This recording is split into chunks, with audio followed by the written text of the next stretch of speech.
복되고 기쁜 주님의 날, 오늘 주시는 말씀은 출애굽기 20장 14절과 마태복음 5장 27절에서 32절입니다.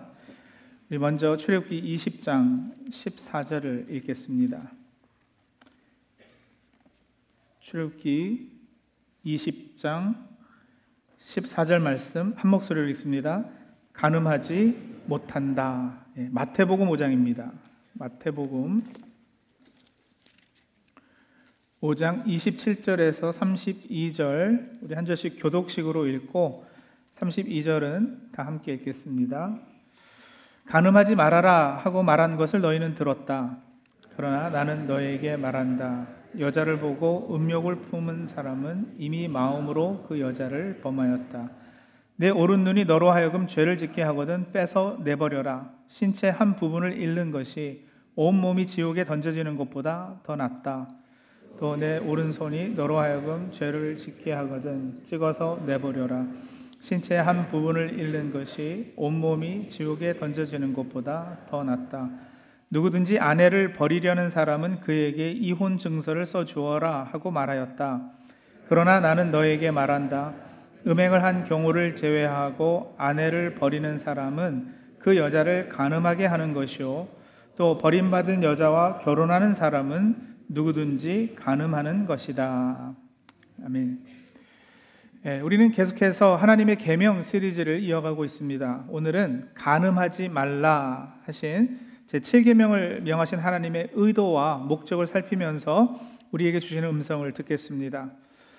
자, 사실 이 계명을 가지고 단순히 음란한 생각을 하는 것도 죄다라든지 야동이나 음란물 이런 거 보면 안 된다 라는 수준으로 이해하고 적용하는 경우가 많은데, 그렇다면 그건 그저 수박 겉핥기밖에는 안 되는 겁니다.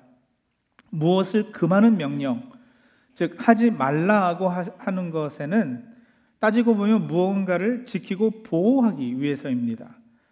더러운 손으로 음식 먹지 말아라, 건강을 지키기 위해서이죠. 술 마시고 운전하지 말아라, 자신과 타인의 생명을 보호하기 위해서입니다.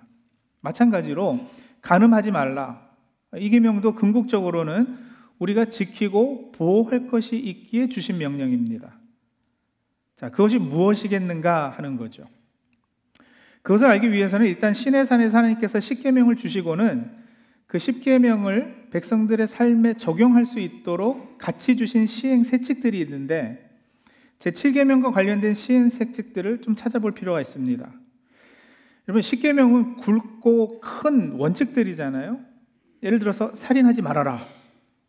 오케이, 좋아요. 그런데 살다 보면 애매한 경우들이 생긴단 말이에요. 전혀 의도하지 않았는데 사람이 실수로 다른 사람을 죽이는 경우도 있고요. 산에서 나무를 하는데 도끼질을 하다가 도끼날이 빠져가지고 날아가서 뒤에 있는 사람의 머리통을 쳐서 그 사람이 죽었다. 자, 이거는 살인이에요, 아니에요?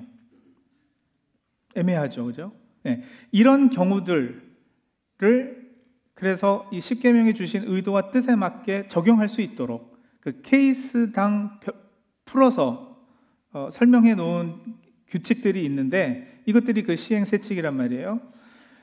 물론 그 시행세칙들은 성경에 있어도 오늘 우리가 문자적으로 그대로 적용할 수는 없어요.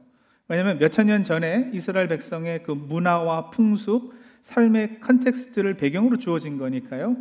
예를 들어서 성경에는 살인하지 말라는 계명의 시행세칙 가운데 자동차 사고를 고의적이지 않게 내서 사람을 죽이게 됐을 때 경우는 당연히 언급하지 않고 있어요. 성경이 만약에 오늘날 쓰였다면 아마 그런 케이스에 대해서 말씀하셨을지도 모르겠어요. 자, 그러나 그 오랜 세월의 차이는 있습니다만 이 시행세칙들을 살펴보면 그 본래 십계명, 그 굵고 원칙의 계명을 주신 의도가 무엇이었는가를 더 이렇게 밝히 들여다볼 수 있는 부분들이 있다라는 거죠. 그래서 오늘 아침은 약간은 딱딱할 수 있지만 제7계명과 관련한 시행세칙 몇 구절을 함께 찾아보겠는데, 자, 그러는 중에 이 설교의 흐름을 놓치지 말고 우리 성도님들 잘 따라오실 수 있기를 바랍니다. 신명기 22장 22절부터 보는데요. 여기서부터 이어지는 구절들이 제7계명 간음하지 말라의 시행세칙이고 적용 부분에 해당하는 구절들이에요. 신명기 22장 22절입니다. 어떤 남자가 남의 아내와 정을 통하다가 들켰을 때에는 명백한 유부녀와의 간통이죠. 이럴 경우에는 정을 통한 남자와 여자를 다 죽여서 이스라엘에서 일원 악의 뿌리를 뽑아야 합니다 라고 했어요. 계속해서 23절, 24절도 제가 읽을게요. 한 남자와 약혼한 처녀를 다른 남자가 성 안에서 만나서 정을 통하였을 경우에 두 사람을 다 성문 밖으로 끌어다 놓고 돌로 쳐서 죽여야 합니다. 그 처녀는 성 안에 있으면서도 소리를 지르지 않았기 때문이요, 그 남자는 이웃의 아내를 범하였기 때문입니다. 그리하여 당신들 가운데서 일원 악의 뿌리를 뽑아야 합니다. 처녀가 한 남자와 약혼한 상태인데 다른 남자가 그 처녀를 성 안에서, 시티 안에서 그 말이죠, 관계하면 둘 다 돌로 쳐서 죽이라고 그랬어요. 왜냐하면 처녀는 성 안에서 그런 일을 당하면서도 소리를 지르지 않았기 때문이라 그래요. 무슨 말이냐면 서로 동의해서 그렇게 한 것으로 본 거라는 거죠. 그래서 둘 다 벌을 받습니다. 그런데요, 이어지는 25절, 26절이에요. 어떤 남자와 약혼한 처녀를 다른 남자가 이번엔 어디서요? 들에서 만나서 욕을 보였을 때는 욕을 보인 그 남자만 죽이십시오. 그 처녀에게는 아무 벌도 주지 마십시오. 자, 조금 전 경우와 비슷한데 이번에는 장소가 달라졌어요. 근데 들에서 한 경우는 처녀가 소리를 질러도 들어줄 사람이 없기 때문에 27절에 그 얘기 하거든요. 그 처녀는 들에서 그 남자를 만났으므로 약혼한 그 처녀가 소리를 질러도 구하여 줄 사람이 없었을 것입니다. 여러분 보세요. 상당히 구체적이잖아요. 그죠? 이 정도로 제7계명을 경우에 따라 어떻게 적용해야 될 것인가 다 이렇게 나누어서 구분을 해주었단 말이에요. 자, 그런데 그러다 보면 여러분 이런 궁금증도 생겨요. 성 안에서라도 남자가 여자 입을 틀어막고 욕을 보였을 경우도 있고, 그죠? 소리 지르기가 불가능했을 상황도 얼마든지 있을 수 있잖아요. 그런 경우는 어떻게 하는가? 자, 그런 지엽적인 문제에 매일 것이 아니라 이런 규칙들에 드러나는 그 의도, 본뜻, 그 큰 흐름을 보아야 한다라는 거예요. 자, 어쨌든요, 이어지는 28절입니다. 이번에는요, 약혼하지 않은 처녀를 욕보인 경우가 나오는데, 조금 전 두 경우는 여자가 결혼했거나 적어도 약혼한 경우들이었어요.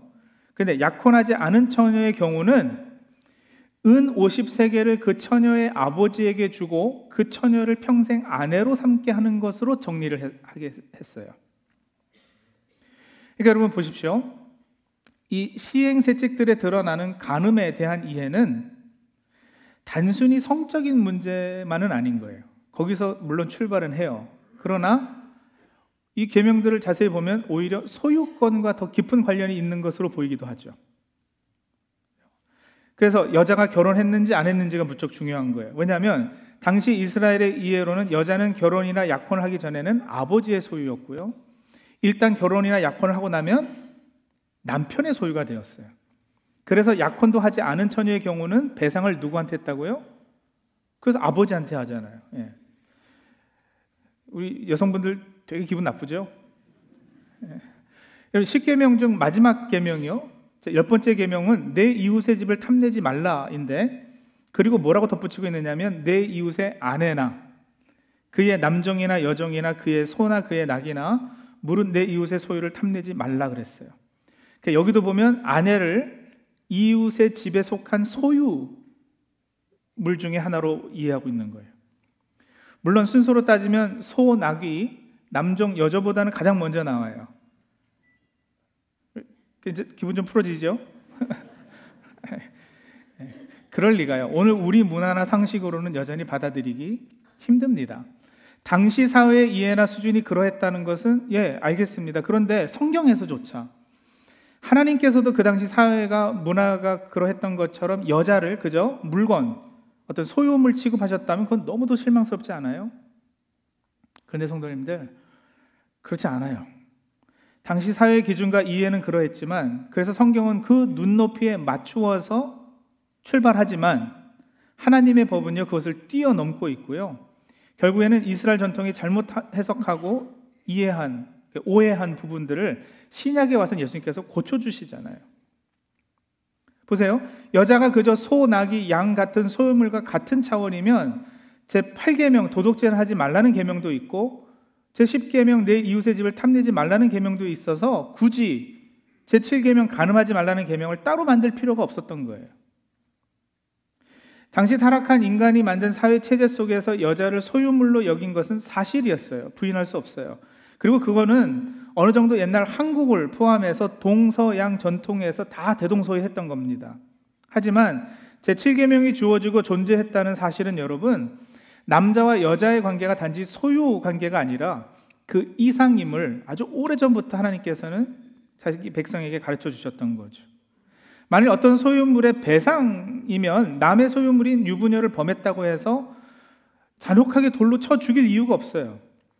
그 여자가 일을 해서 벌을 수 있을 정도의 액수나 그 여인의 가치를 잘 계산해서 배상해 주면 되지 죽일 것까지는 없단 말이에요. 그러니까 간음에 관한 시행색칙에 담긴 의미를 깊이 우리가 생각해 보면 이 계명은 첫 번째 말씀드린 대로 단순히 성적인 문제를 다룬 것만은 아니다. 두 번째, 여자를 소유물로 여겨서 배상하게 해주어서 타인의 재산권 침해 문제로 본 것만도 아니다. 당시 사회와 문화 수준과 이해에서 출발했기에 그 배경이 깔려 있음에도요, 거기서 한 걸음 더 나아갑니다. 제7계명으로 본래 하나님께서 의도하신 더 중요한 것이 있어요. 간음하는 것은 여러분, 하나님이 세우신 어떤 거룩한 한 질서에 대한 침해라고 성경은 보고 있습니다. 그게 뭐냐? 자, 창세기 39장에 보시면 그 유명한 요셉이 보디발의 아내에게 유혹당하는 장면이 나오는데, 요셉이 그 유혹을 뿌리치면서 뭐라 그러느냐면 9절 보시면은요, 창세기 39장 9절, 이 집안 안에서는 나의 위에는 아무도 없습니다. 나의 주인께서 나의 마음대로 하지 못하게 한 것은 한 가지뿐입니다. 그것은 마님입니다. 마님은 주인 어른의 부인이시기 때문입니다. 그런데 내가 어찌 이런 나쁜 일을 저질러서 하나님을 거역하는 죄를 지을 수 있겠습니까? 그러니까 여러분, 하나님과 관계해서 무언가가 있는 거죠. 그냥 주인한테만 잘못하는 게 아니에요. 주인의 소유물을 건드는 것으로 끝나는 게 아니에요. 뭔가 하나님과 엮여서도 뭐가 잘못되고 있다는 것을 요셉은 알았어요. 마태복음 5장 27절 우리 읽은 거 1분 9절인데 다시 돌아와 볼게요. 간음하지 말아라 하고 말한 것을 너희는 들었다. 예수님 말씀하시는 거예요. 제7계명 말씀하시죠. 28절입니다. 그러나 나는 너희에게 말한다. 뭐 하시는 겁니까? 재해석하시는 거예요. 예. 여자를 보고 음욕을 품는 사람은 이미 마음으로 그 여자를 범하였다. 보세요. 단지 소유권의 문제라면 어떻게 음욕을 품는 것만으로 남의 소유권을 침해했다고 간주될 수 있겠어요? 저 사람이 좋은 시계를 가지고 있어요. 그래서 나도 저런 시계가 있으면 좋겠다고 탐낸다고 해서 그게 그 사람의 시계 소유권을 침해하는 것은 아니잖아요. 근데 간음 문제는 다르다는 거죠. 단지 마음으로 음욕을 품는 것만으로도 간음으로 간주하시는 것을 보아서 간음 문제는 단순한 성적이거나 더 나아가서 소유권의 문제라기보다 하나님과의 관계와 관련된 더 본질적인 어떤 문제와 연결돼 있다라는 거예요. 자, 그래서 그게 뭐냐?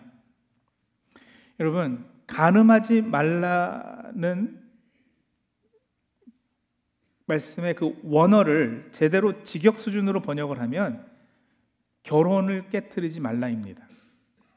우리말로도 간음보다는 간통하지 말라고 번역하는 것이 더 정확해요. 간음은 비혼인 관계에 있는 남녀가 성적 관계를 맺는 행위를 포함하고 있는 반면에 간통은 결혼한 상태의 배우자가 있는 사람이 배우자 이외의 사람과 관계를 맺는 것이기에 그래요. 근데 원어로는 정확히 결혼 상태에 있는 사람에게 하시는 말씀이거든요. 독일어나 네덜란드어, 더치 성경 번역은요, 그 의미를 잘 살려서 결혼을 깨지 말라 이렇게 제7계명을 해놨어요. 영어로도 do not commit adultery잖아요. 그죠? adultery는 결혼 관계에 있는 사람에게만 해당하는 단어예요. 결혼 전 성적 문란함의 경우는 성경에는 더 넓은 개념인 음행함이라든지 호색함이라든지 사용하는 다른 단어들이 있어요.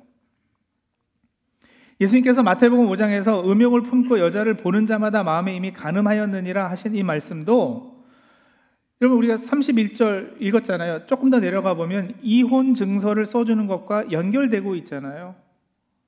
그러니까 예수님께서 이 계명을 재해석하시는 그 문맥 안에서 이혼 증서 써주는 것하고 연결되는 걸 보면 음욕을 품고 여자를 보는 자마다 라고 하신 것은 이미 결혼한 남자에게 하신 말씀이라는 거예요.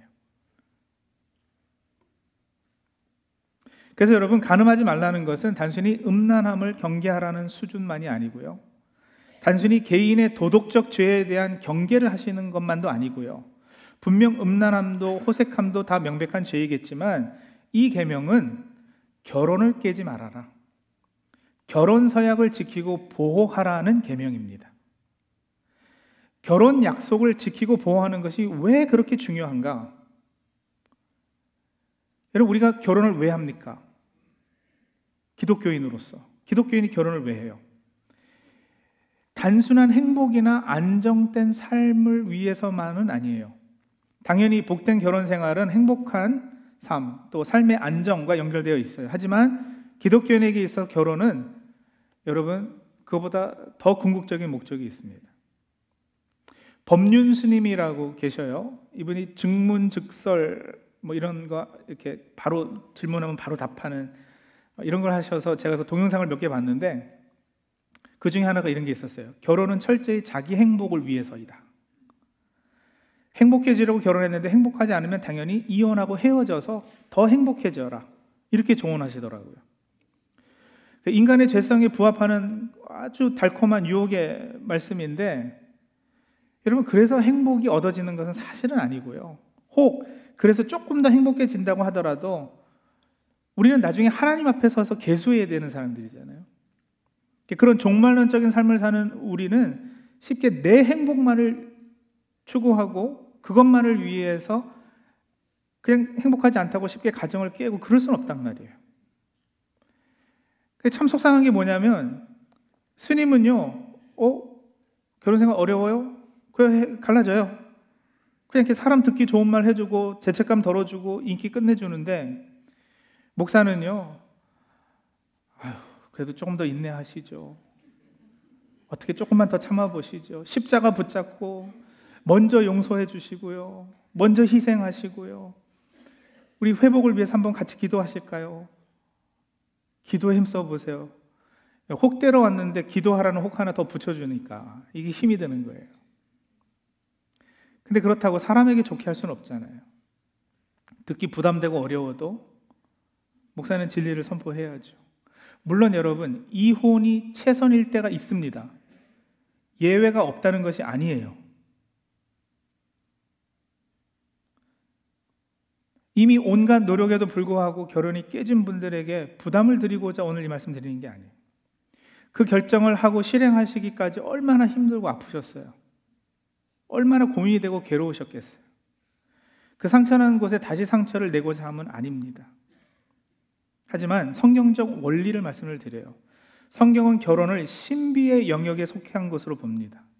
남녀가 하나 되는 신비는 그리스도와 교회가 하나 되는 신비와 같은 것이고요, 삼위의 하나님이 하나 되시는 신비를 이 땅에 보여주고 증거하는 제도로서의 결혼은 그래서 신성한 것이에요. 하나님이 누구세요? 삼위일체 하나님이시잖아요. 단수로 존재하시지만 동시에 복수로 존재하시는 분이시거든요. 근데 하나님께서 남자가 부모를 떠나 그 아내와 합하여 둘이 한 몸을 이룰지로도 하셨다고요. 단수이면서 복수로 부부는 살아가게끔 되어 있어요. 남자와 여자의 결혼의 연합은 삼위일체 하나님의 신비를 담는 그릇인 것이에요. 그게 적어도 우리 크리스천들이 결혼을 쉽게 생각해서는 안 되는 첫 번째 이유이죠. 삼위일체 하나님의 신비, 하나님의 하나님 되심, 하나님이 어떠한 분인가가 우리 결혼 생활을 통해서 증거되어야 될 책임이 우리에게 있는 거예요. 두 번째, 우리가 결혼을 깨지 말아야 하는 이유는 여러분, 그렇게 하나님의 형상을 잘 드러내 보여줘야 되는 책임과 더불어서 하나님께서 우리와 사랑의 언약 맺으셨음을 이 결혼 제도를 통해서 우리에게 가르쳐주고 계시기 때문에 그래요. 보세요. 부부 관계는 부모와 자식 간의 관계와 다릅니다. 부모와 자식은 생물학적인 관계로 시작이 돼요. 자연스러운 관계예요. 내 배가 아파가지고 자식을 낳단 말이에요. 근데 남편과 아내의 관계는 그런 생물학적인 자연적인 관계가 아니라 약속에 따른 언약 관계입니다. 십계명이 뭐라 그랬죠?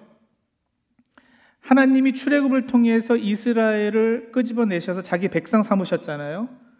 그리고 끄집어내서 시내산에서 그 백성과 언약을 맺으셨다. 계약을 맺으셨다고요. 그 계약서로 십계명을 주셨다고 제가 말씀을 드렸지 않습니까? 뭐예요? 나는 너의 하나님이 되고 너는 내 백성이 되었다. 그 계약, 그리고 그 장면을 여러분 성경에서는 하나님과 이스라엘이 서로 결혼한 것으로, 하나님이 남편 되시고 이스라엘이 아내 된 것으로 여러 번 묘사를 해요. 구약의 호세아서는 특별히 아주 직접적으로 그렇게 쓰고 있는데, 호세아서 2장 19절 20절입니다. 그때 내가 너를 영원히 아내로 맞아들이고 너에게 정의와 공평으로 대하고 너에게 변함없는 사랑과 긍휼을 보여주고 너를 아내로 삼겠다. 내가 너에게 성실한 마음으로 너와 결혼하겠다. 그러면 너는 나 주를 바로 알 것이다. 하나님이 이스라엘에게 장가드셨어요. 그 결혼 서약이 하나님께서 맺으신 언약이란 말이에요. 백성에게 해주신 약속들이요. 그래서 이스라엘이 하나님을 떠나서 다른 신을 섬기는 것을 하나님은 뭐라고 부르시느냐? 간음이라고 하셔요. 신약 성경 야고보서 4장 4절에도 보시면 세상과 벗된 하나님의 백성을 두고 뭐라 그래요? 간음하는 사람들이요, 이렇게 부르거든요. 그러니까 우리가 하나님보다 더 사랑하는 것이 있으면 하나님과 우리의 혼인 관계, 그 언약을 깨뜨리는 것이 되고, 그것은 바로 간음죄를 범하는 제7계명을 어기는 것인 거죠. 그러나 여러분, 호세아서가 감동이고 은혜인 것은 간음하면 죽인다 하신 하나님께서요, 그 간음한 이스라엘을 죽이지 못하십니다. 왜요? 사랑하시거든요. 사랑하셔서 결혼하셨거든요. 호세아서에서 하나님의 두 속성이 부딪히고 갈등을 일으킨다고 말씀드렸잖아요. 간음하면 죽인다, 하나님의 정의예요, 공의예요. 그러나 얘를 어떻게 죽이지? 그 긍휼함, 이게 서로 부딪히는 거죠. 수도 없이 간음죄라고 도망하는 고멜을 수도 없이 찾아 헤매고 값주고 다시 데려오는 호세아. 어떻게 보면 바보이잖아요. 사랑에 눈먼 사람이에요. 근데 그 비유를 통해서 누구 이야기를 하신 거죠? 하나님 이야기를 하셨잖아요. 그 사랑에 눈이 멀어서 죽이라 하시고도 진작 자신은 그 사랑의 대상을 죽이지 못하시는, 그게 우리를 향한 하나님의 사랑 이야기예요. 간음한 이스라엘이 죽어야 한다면 하나님은 결국 뭐라고 말씀하셔요? 차라리 내가 대신 죽겠다. 차라리 내가 대신 죽지, 너 없이 어차피 나는 못 산다. 그래서 하나님이 육신을 입고 이 땅에 오셔서 십자가에 달리신 거예요. 그래서 여러분, 본래 사실은 죽어야 하는 장본인은 누구라고요? 결혼을 깨는 모든 성적인 일탈이 하나님 보시기에는 다 죽음으로 갚아야 되는 큰 죄이잖아요. 행복한 결혼 생활을 통해 하나님과 그 백성의 혼인 언약 관계가 이렇게 아름다운 것임을, 복된 것임을 잘 드러내 보여야 하는 사명을 받았음에도 그것을 늘 깨고 있는 사람들이 누구냐고요.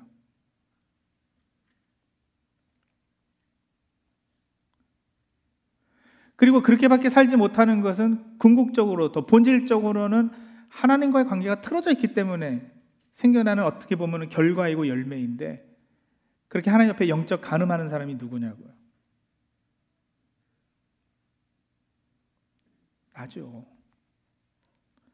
나는 이혼한 적 없다고요? 그래서 나는 해당되지 않는다고요? 예수님께서 다시 재해석해 주시면서 더 엄격한 경고한 거 잊으셨어요? 여자를 보고, 그건 가로치고 남자도 마찬가지예요. 남자를 보고 음욕을 품은 사람은 임이에요. 이 말씀 앞에 자신 있는 분이 누가 있겠어요? 요즘같이 선정적이고 자극적인 시대를 살면서 마음의 음욕을 품은 적이 한 번도 없으시다고요? 그러니까 성도님들, 제 7계명이 우리를 어떻게 정죄하고 있는지 아시겠죠? 빠져나갈 데가 없어요. 우리가 다 간음한 자임을 지적하고 있는 거예요. 실제로 불륜, 간통, 그 행위를 안 했다 하더라도요, 마음으로 지은 모든 음란죄가 다 해당해서 걸려요. 그 음란함이 결혼하여 아내에게만, 남편에게만 집중하고 사랑하겠다고 선약했던 것에 조금이나마 걸림이 된다면 제 7계명을 어긴 거예요. 성적인 차원에서만이 아니라 남편, 아내를 깊이 사랑하지 못해서 결혼 생활을 통해 하나님의 아름다움을 잘 드러내지 못한 것도 제 7계명에 걸려요. 여러분, 그렇게 사람과의 약속도 제대로 지키지 못하는 우리가 하나님과의 맺은 언약은 제대로 지킬 수 있겠어요? 절대 못하죠. 그걸 알라는 거예요. 그 사실 앞에서 솔직해지라는 거예요. 율법은 여러분 사람을 바꾸는 능력이 아니라 우리가 얼마나 죄인인 것을 알게 하는 기능을 한다고 그랬잖아요. 제 7계명 앞에서 우리가 그런 사실들을 좀 알자라는 거죠.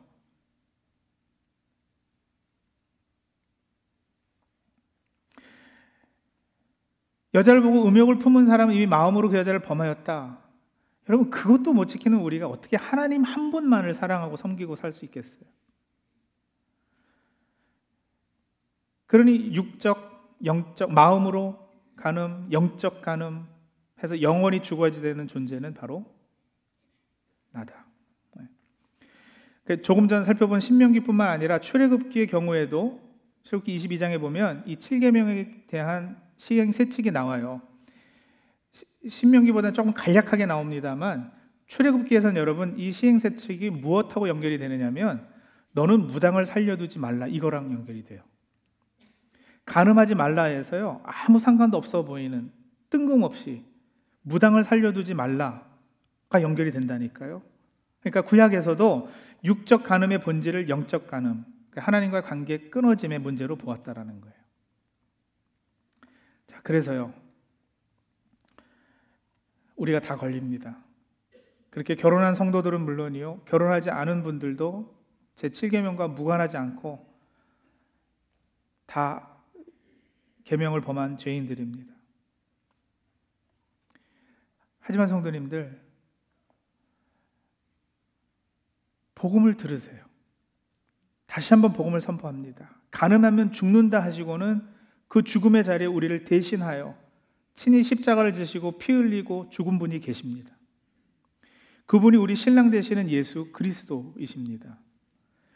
그분은 바람 피우는 고매를 찾아 장터로 길거리로 나선 호세아처럼 직접 이 땅에 우리가 살고 있는 곳에 오신 분이세요. 우리 찾으러. 그분은 단순히 문서로 된 계약서만 사인하시고 우리를 아내 삼지 않으셨어요. 그분의 피로, 그분의 생명이 담보된 언약의 아내로 우리를 삼아주셨어요. 그분은 결코 우리를 버리지도 우리를 떠나시지도 않으신다고 약속하셨습니다.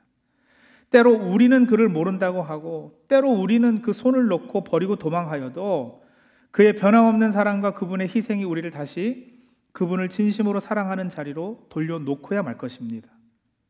그것이 우리에게 허락된 복입니다. 그런 우리인 것을 우리가 이제 알지언데 이제는 여러분 감사함으로 제 이 7계명에 순종하는 저희들이 다 돼야 되지 않을까요? 간음하지 말라는 계명의 긍정적이고 더 적극적인 표현은 결혼관계를 거룩하게 지키나, 결혼 생활을 소중하게 여겨라, 가정을 보호하라예요. 가정의 순결을 지켜내고 아름답고 멋지게 가꾸어라. 그리고 그것을 통해서 말씀드렸죠, 삼위일체 하나님의 신비를 세상에 증거하고 또 하나님께서 어떻게 변함없는 깨질 수 없는 사랑으로 우리와 언약 맺으셨는가를 드러내 보여줘야 되는 거예요. 그리고 그런 순종의 마음이 감사함으로 우러나신다면 이제 결단해야 될 것들이 있는 거죠. 배우자만 나누어야 하는 성적인 즐거움을 다른 사람과 나누지 않기를 다짐해야 할 것입니다. 아내, 남편은 그냥 룸메이트, 동거인이 아니고요, 행복하고 아름다운 결혼 생활이 될 수 있도록 끊임없이 노력해야 되는 것입니다. 남편과 아내가 한 몸 되어서 하나님의 그 삼위일체의 신비를 부족하나마, 불완전하나마, 그나마 이 땅에서 가장 근접하게 드러내 보이고 있는지 계속해서 질문하고, 또 그렇게 되기를 위해서 주님 앞에서 힘써야 할 것이고요. 결혼 생활을 위태롭게 하는 모든 걸림거리들을 없애기 위해 부부가 함께 손잡고 노력해야죠. 부부관계 어려움 있으시면 속해 있는 사랑방 식구들에게 털어놓고 기도 요청하시고요. 목회자 찾아와서 기도하시고요. 목사님 그건 너무 부끄러운데요. 그러시면은 교회랑 상관없는 어떤 전문 상담 하시는 분들 좀 찾아서 상담도 받으시고요. 그냥 덮어놓고 계셔서는 안 되는 거예요. 그리고 가는 문제는 더 본질적으로 영적 문제임을 깨달아 하나님과 더 깊은 사랑의 관계 맺기를 애쓰십시오. 예배를 게을리하지 마시고요. 말씀 읽고 기도에 힘쓰시고요. 제7계명의 정죄에서 자유로울 수 있는 사람은 이 세상에 단 한 사람도 없지만 예수 그리스도로 인하여 그분이 십자가에서 이루신 것을 근거로 예수 안에서 우리는 자유합니다. 정죄하여 사망에 이르게 하신 것이 아니라 정죄받아 가슴을 찢고 회개하고 다시 예수 그리스도의 십자가 사랑과 은혜를 더욱 갈망케 하신 겁니다. 십자가에서 피로 결혼 맹세를 하시고 생명을 바쳐 결혼 서약을 해주심으로 예수님께서 우리의 신랑이 되셨고 우리는 그의 아내가 되었습니다. 그분의 아내로서 이제 한눈 팔지 않고 그분만 바라보고 그분에게만 우리의 마음과 사랑을 드리고 그분께만 헌신하며 살겠다고 우리 성도님들 다짐하시겠습니까? 그 헌신의 표현으로 진심으로 아멘으로 답하시는 저 우리 성도님들이 다 되시기 바랍니다. 기도하시죠.